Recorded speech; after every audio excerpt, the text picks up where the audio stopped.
कहा जाता है कि हर कातिल अपने पीछे कोई ना कोई सबूत जरूर छोड़ता है, पर सोचिए, क्या कोई ऐसा जुर्म हो सकता है जो इतना मुकम्मल हो, इतना परफेक्ट हो कि कोई सुराग ही ना मिले। आज हम एक ऐसे ही केस की गहराइयों में उतरने वाले हैं, एक ऐसा जुर्म जिसे लगभग परफेक्ट बना दिया गया था। तो आखिर एक परफेक्ट मर्डर होता क्या है? शायद एक ऐसा कत्ल जिसमें कातिल कभी पकड़ में ही ना आए, एक ऐसी साजिश जिसकी गुत्थी पुलिस के लिए भी एक पहेली बनकर रह जाए। चलिए आज बेंगलुरु की एक ऐसी ही दिल दहला देने वाली कहानी में चलते हैं। इस कहानी की शुरुआत होती है एक ऐसे जोड़े से जो बाहर से देखने में बिल्कुल परफेक्ट लगता था। हम बात कर रहे हैं दो बहुत ही काबिल डॉक्टर्स की। एक तरफ थे डॉक्टर महेंद्र रेड्डी, शहर के एक बहुत ही जाने माने गैस्ट्रो सर्जन, और दूसरी तरफ उनकी पत्नी डॉक्टर कृतिका रेड्डी, जो खुद एक कामयाब डर्मेटोलॉजिस्ट थी। मतलब पहली नज़र में तो ये वो जोड़ा था जिसकी मिसालें दी जाती हैं, कामयाब, खुश और इज्जतदार। 24 मई 2024 वो तारीख थी जब दोनों ने बड़ी धूमधाम से शादी की। दोनों ही पढ़े लिखे अच्छे परिवारों से थे, सब कुछ जैसा होना चाहिए वैसा ही था।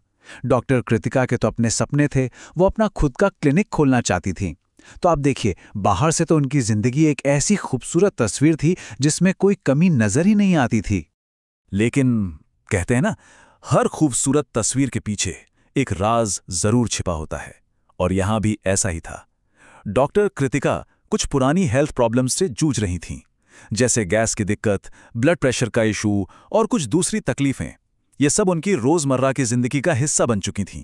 पर उस वक्त भला कौन सोच सकता था कि यही छोटी छोटी बीमारियां आगे चलकर एक भयानक साजिश की वजह बन जाएंगी।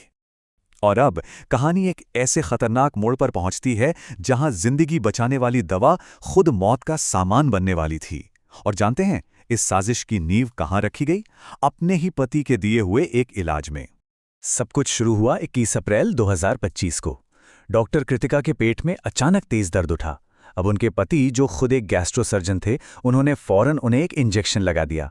अगले दिन यानी 22 अप्रैल को दर्द फिर से उठा, तो उन्होंने फिर से वही इंजेक्शन एक और डोज लेने को कहा।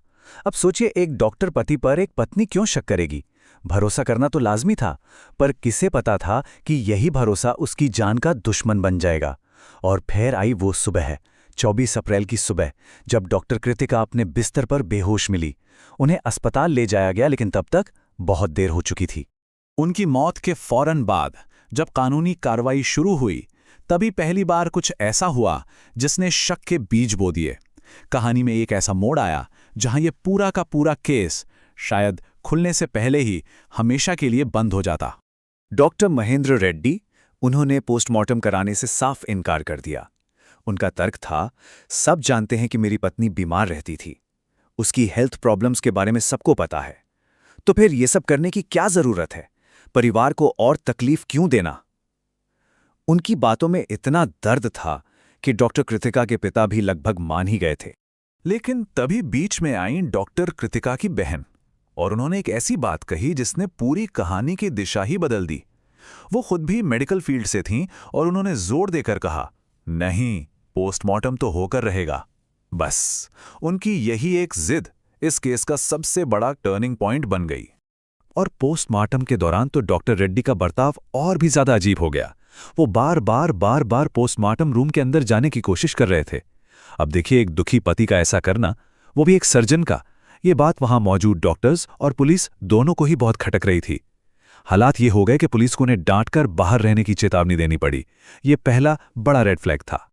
लेकिन हैरानी की बात यह थी कि इतना सब होने के बाद भी जब पोस्टमार्टम रिपोर्ट सामने आई तो उसमें कुछ भी सस्पेक्ट नहीं था। रिपोर्ट ने साफ साफ कहा कि मौत की वजह वही पुरानी बीमारियां थीं। एक पल को तो ऐसा लगा कि शायद डॉक्टर रेड्डी ही सही थे और यह वाकई एक नेचुरल डेथ थी। केस, फाइल, सब कुछ लगभग बंद हो चुका था। वक्त गुजरता गया, परिवार अपनी बेटी को खोने के गम में डूबा था, और पति, वो अपनी जिंदगी में आगे बढ़ चुका था। सब कुछ शांत हो गया था, पर फिर ठीक 6 महीने बाद एक रिपोर्ट सामने आई। एक ऐसी रिपोर्ट जिसके बारे में सब भूल चुके थे, और उस रिपोर्ट ने इस पूरी कहानी का रुख ही पलट कर रख दिया। पूरे 6 महीने सोचिए, इन 6 महीनों तक हर कोई यही मानकर बैठा था कि डॉक्टर कृतिका की मौत एक लंबी बीमारी का नतीजा थी। डॉक्टर रेड्डी भी अपनी पत्नी के गम से उभरकर एक नॉर्मल जिंदगी जीने लगे थे। लेकिन किसी को भी इस बात का अंदाजा नहीं था कि सच का एक ऐसा तूफान दस्तक देने वाला है जो उनके इस झूठ के महल को उड़ाकर रख देगा। और ये तूफान आया विसरा रिपोर्ट बनकर। अब ये विसरा रिपोर्ट क्या होती है? देखिए, जब पोस्टमार्टम होता है तो शरीर के अंदरूनी अंगों के कुछ सैंपल जैसे लिवर, किडनी, इनके सैंपल को जांच के लिए रख लिया जाता है। इनकी एक डीप केमिकल एनालिसिस होती है। ये एक ऐसी जांच है जो उन बारीक से बारीक जहर या केमिकल का भी पता लगा सकती है जो नॉर्मल ऑटोप्सी में पकड़ में नहीं आते। और जब 6 महीने बाद ये विसरा रिपोर्ट आई तो उसने सच में सबके होश उड़ा दिए। एक तरफ थी पोस्टमार्टम रिपोर्ट जो कह रही थी कि मौत नेचुरल है, बीमारी की वजह से हुई, और दूसरी तरफ थी ये विसरा रिपोर्ट जो चीख चीख कर एक अलग ही कहानी बता रही थी। रिपोर्ट के मुताबिक डॉक्टर कृतिका रेड्डी की मौत एनेस्थीसिया के ओवरडोज से हुई थी। जी हाँ, वही एनेस्थीसिया जो ऑपरेशंस के दौरान मरीज को बेहोश करने के काम आता है। बस इस एक रिपोर्ट ने उस केस को फिर से खोल दिया जो कब का बंद हो चुका था। अब पुलिस के सामने सबसे बड़ा सवाल यह था कि अगर कोई सर्जरी हुई ही नहीं तो डॉक्टर कृतिका के शरीर में यह जानलेवा एनेस्थीसिया आया कहां से? और अब शक की सुई बिना भटके सीधे एक ही इंसान की तरफ इशारा कर रही थी, उनके पति डॉक्टर महेंद्र रेड्डी। 13 अक्टूबर 2025 विसरा रिपोर्ट के सच ने परिवार को हिलाकर रख दिया। उन्होंने फौरन डॉक्टर महेंद्र रेड्डी के खिलाफ हत्या की शिकायत दर्ज कराई और ठीक अगले ही दिन 14 अक्टूबर को पुलिस ने उस सर्जन को गिरफ्तार कर लिया जिसके हाथों पर अब दवा की जगह अपनी ही पत्नी के खून के धब्बे थे। पुलिस की पूछताछ में डॉक्टर रेड्डी ज्यादा देर तक टिक नहीं पाए और उन्होंने जो कबूल किया वो किसी के भी रोंगटे खड़े कर दें। उन्होंने बताया कि शादी के बाद उन्हें पता चला कि कृतिका की हेल्थ प्रॉब्लम्स काफ़ी सीरियस हैं। उन्हें ऐसा लगा जैसे उनके साथ धोखा हुआ है और फिर उन्होंने ठंडे दिमाग से ये फैसला किया कि वो एक बीमार पत्नी के साथ अपनी पूरी जिंदगी नहीं गुजार सकते, और बस अपनी मेडिकल नॉलेज का इस्तेमाल करके उन्होंने इस परफेक्ट मर्डर का पूरा प्लान बना डाला। तो डॉक्टर रेड्डी ने सोचा था कि उन्होंने एक परफेक्ट मर्डर प्लान किया है, लेकिन अक्सर कातिल का गुरूर ही उसकी सबसे बड़ी गलती बन जाता है।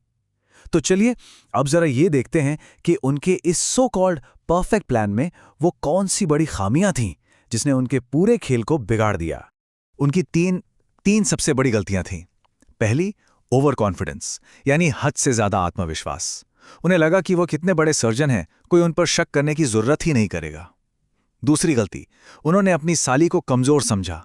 उन्हें बिल्कुल अंदाजा नहीं था कि वो पोस्टमार्टम के लिए इस तरह अड़ जाएंगी। और तीसरी और सबसे बड़ी गलती, उनकी आधी अधूरी जानकारी। देखिए, वो ये तो जानते थे कि एनेस्थीसिया नॉर्मल पोस्टमार्टम में पकड़ में नहीं आएगा, लेकिन वो ये भूल गए कि साइंस उनसे कहीं ज्यादा आगे है और विसरा रिपोर्ट की पैनी नजर से कोई भी केमिकल बच नहीं सकता।